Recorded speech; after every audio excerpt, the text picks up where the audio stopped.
1985 in the country of Italy, more specifically in the town called Bollé, was the first of many merciless killings of women and girls. The perpetrator of these murders was so smitten by the handiwork that was used that the killer became more progressively innovative in the tortured methods used to take these victims' lives. A 15-year-old girl by the name of Marcella Cascandre was good-hearted, mild-mannered, and a sweet young girl all the way around. She was also attractive, but she didn't have time to focus on her looks such as other girls her age because she was so academically focused.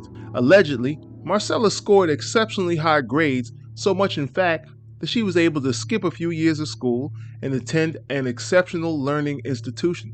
Her family was so very proud of her and protective as much as possible. Unfortunately, on the night of January the 3rd, her focus and attention attributed to her own death. Allegedly, for weeks, a stranger had been stalking Marcella to see if she placed herself in any vulnerable places or situations that this stalker could capitalize off of. Marcella did not move like most girls her age and lived a rather boring but safe life. More than likely frustrated by this stalker began to watch the home for relatives, but none was observed. No information was given on the family's whereabouts, but after peering through windows, the stalker forced his way in. The stalker had painful plans for Marcella. This stalker creeped behind Marcella and lunged for her neck, covering her mouth and holding a knife to her throat. Marcella was slammed on the ground, stunning her. Now terrified, the stranger had begun cutting her clothes off while holding her down by her own hair. Afterwards, she was threatened to be killed if she resisted his torture. He started by tying her hair down to the floor somehow, preventing Marcella from moving. Then the stranger slowly used a knife to cut into her flesh, pleasuring himself by ingesting all of Marcella's misery moment by moment, uninterrupted. I would imagine that minutes felt like hours when your flesh is being peeled off with a knife and forced to endure it in order to save her own life. Let's find out together what happened to Marcella and other women that were sadistically murdered by this lone stalker. This channel is about lesser known serial killers. If you're interested, I upload new content every Tuesday and Thursday. I want to thank you guys for being patient with me. I'm still having medical issues that I'm dealing with. I'm going to try to continue to stick with the schedule of Tuesday and Thursday of new uploads, but worst come to worst, I will be able to upload at least twice a week.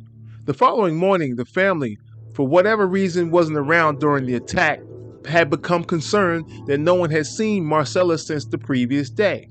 She was found dead in the house and completely covered in blood. The police were contacted and responded. An autopsy determined that the poor child had been murdered slowly and mercilessly. The killer was also found to have been trained in human anatomy by the way the knife was used to cut and stab around vital organs to prolong the death of Marcella. The authorities believe that the killer was intimately aroused by inflicting pain and watching blood pour out of the young girl's body.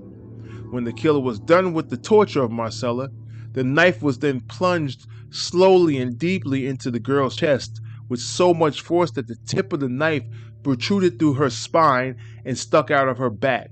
There weren't any witnesses or leads, obviously. Just 6 months later, another grim whodunit murder scene was found. A woman by the name of Anna Seprelli happened to be a high school teacher and also a high-end sex worker. She happened to leave work later than usual that day. Afterwards, she was allegedly contacted by a sex worker client for service.